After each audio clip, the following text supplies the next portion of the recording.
Merong mga nako-confuse talaga sa inyo kung bakit hindi daw ba namin kasama yung mga biyanan ko sa pag-uwi namin sa Philippines.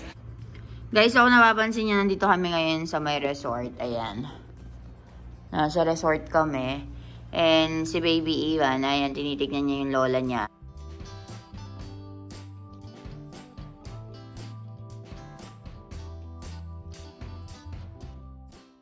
Ayan, for our outfit for today. Ayan, donya-donya ang datingan natin.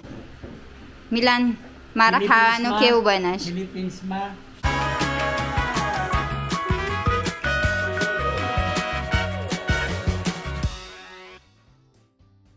Good morning, Ivan. Just woke up. Guys, kakagising lang namin. Tingnan niyo naman yung mukha ko. Good morning. Hi.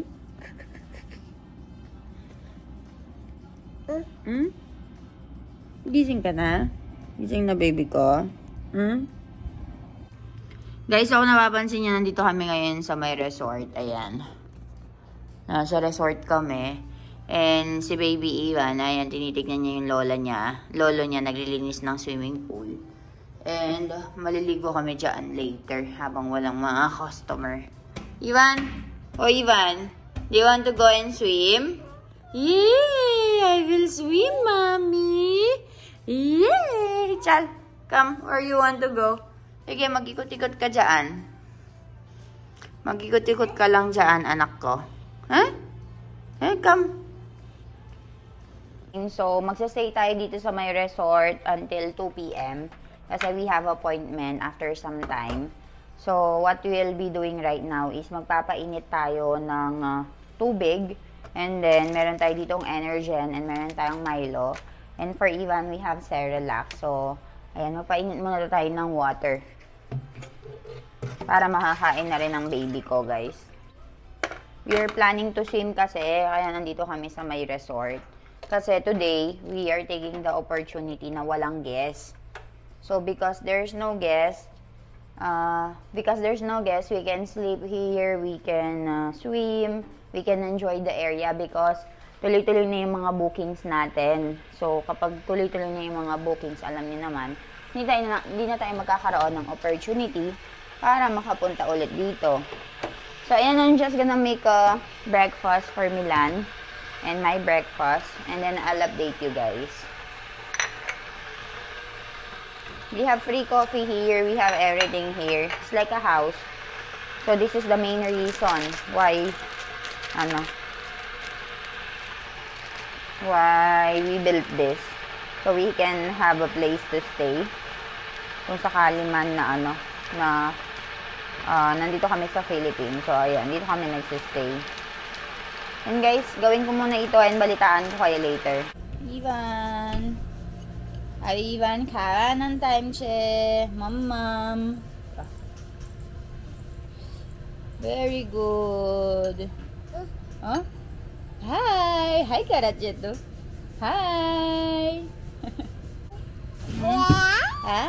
So pinapakain na natin si Baby Ivan, guys. You want suman? Like here. Suman. Iwan na suman. Ay, hulog na. Hulog na yung suman mo. Ay, apo video.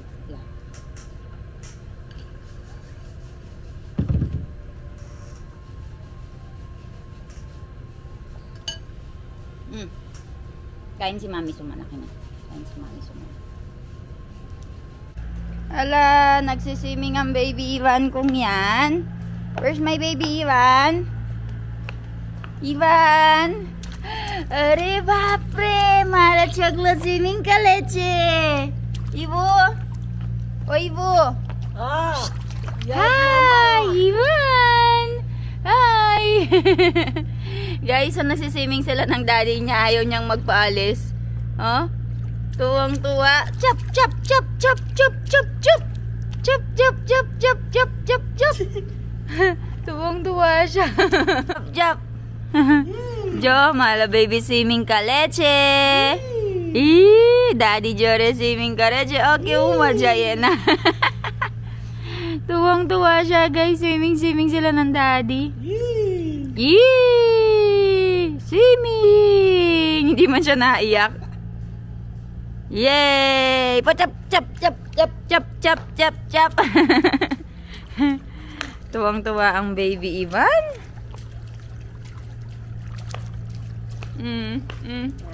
So, pinakain ko na siya. Tapos, nagpupo na rin siya. Ngayon, nagliligo na sila ng daddy niya. Tapos, meron na kaming pupuntahan. So, ayan, sasabayan ko na yung dalawang mag-ama ko, guys. Balitaan ko kayo. Guys, so nakatulog na si baby Ivan dahil sa kakaswimming. Ayan.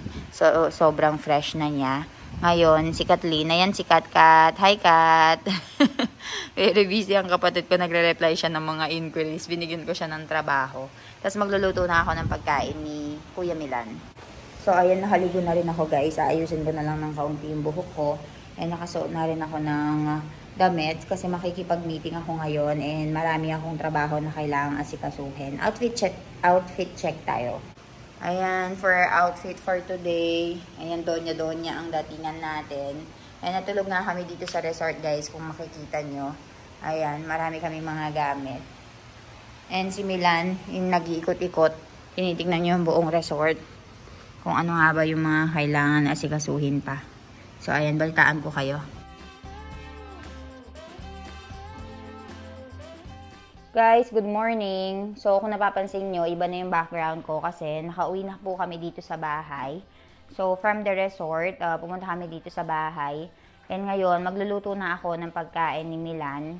Tapos, magluluto na rin ako ng pagkain ni baby Ivan. So, kaninang 7:30 nagising na yung baby ko. So, napakain ko na siya, napatulog ko na siya. So, dahil natutulog ang anak ko, it's time for us para magluto na ng food ni Milan. And ang dami kasi naming pupuntahan ngayon. Ang daming naming agenda for today. And by 1 o'clock, aalis na kami. Kaya dapat matapos ko lahat ng mga trabaho ko as soon as possible para hindi ako magahol sa oras. So, ayan, magluluto ako ngayon ng cabbage batakan sak and rotli for Milan. Tapos, ayun, babalitaan ko kayo guys sa mga kaganapan dito. So, ayan, maghati tayo ng patatas at saka ng cabbage. So, malalaki yung mga patatas dito pero ilalagay ko na lahat since paglulutuan ko din yung tita ko dito. Gusto niya kasi yung cabbage bataka din at saka yung rotli. Tapos kinakain nila together with atano. So, hatiin ko lang ito. And then, babalitaan ko kayo. So, ayan guys, ang cute ng chopping board natin, maliit. Hanggat niya. Pagluto na ka namang cabbage bata ka. Banta. Ali, pagluto na ka. Huwag nang tagan-tagan. Jo. Mara shopping board bo cute siya. Alam nyo ba, sobrang dami naming trabahong mag-asawa. So, hinibilisan ko lang yung pagluluto ng pagkain.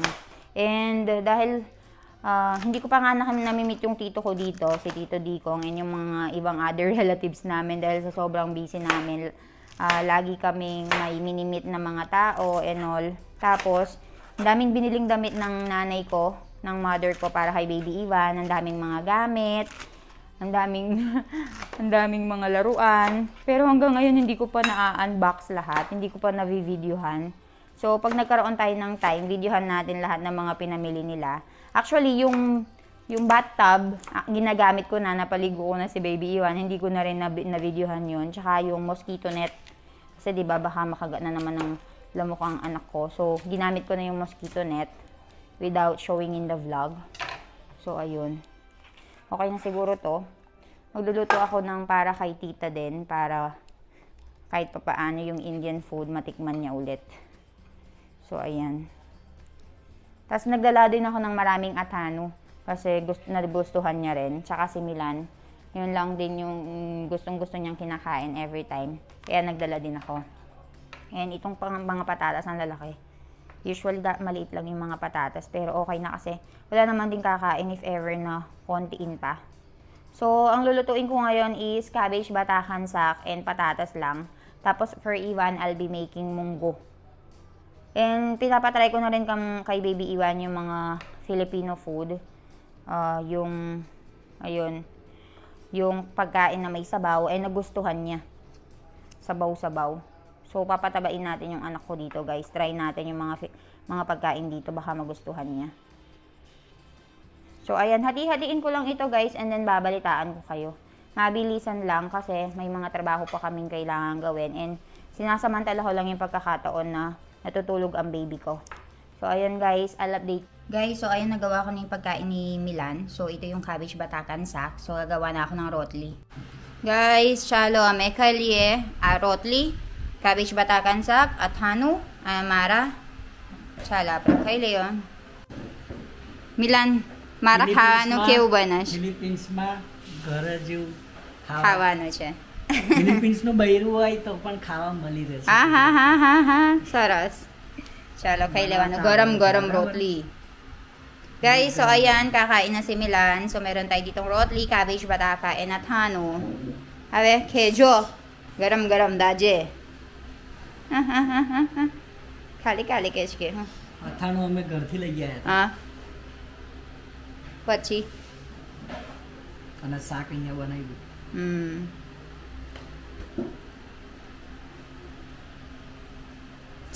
જુતું ના બોલીશ.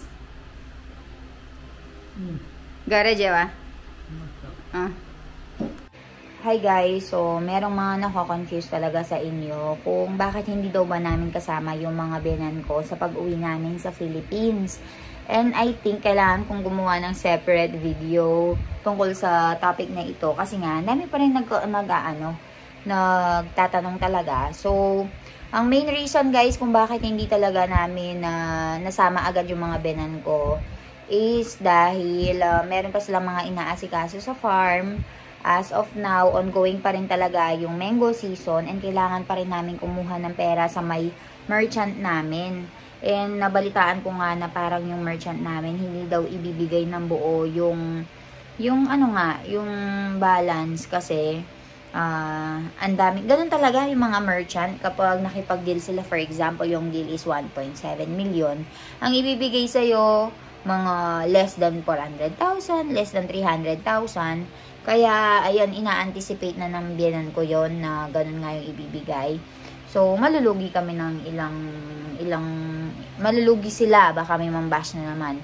Malulugi sila ng ilang 100,000 kasi sabi, hindi naman sa yung mango farm.